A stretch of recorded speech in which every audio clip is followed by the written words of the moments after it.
elites have been pushing for digital ID, but the Dutch people refused it. People in London also protested against it. Australian people don't accept it because they saw how it works in China.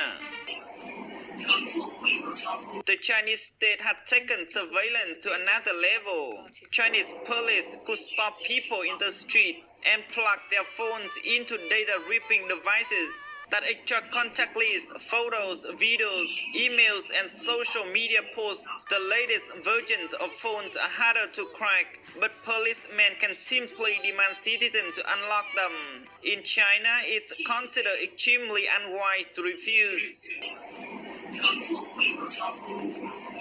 Chinese police have deployed sophisticated surveillance tools to crack down the nationwide protests. They are also using facial recognition software and location data to track down and detain protesters. In Beijing, Shanghai, and Guangzhou, police have seemingly used very high-tech methods. In other cities, it seems like they have relied on surveillance footage and facial recognition. Many protesters in Beijing were confused as to why they were contacted by police when they genuinely just walked past the protest site and didn't take part.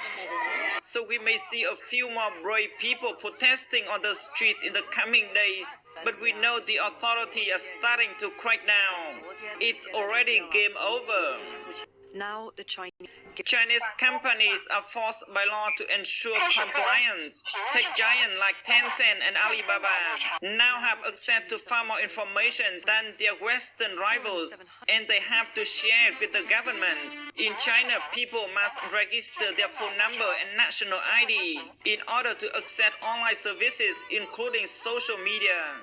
The combination of hardware, manpower, and billions of online transactions a day means the Chinese state had total control over its population. They even developed data management programs like Sharp Eyes, named after a policy designed to encourage citizens to spy on each other.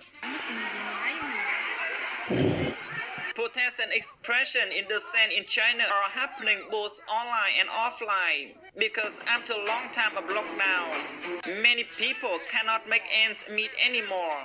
A protester said that while protesters mainly raise livelihood issues, they also target key policies such as lack of freedom of expression, rule of law, and individual human rights.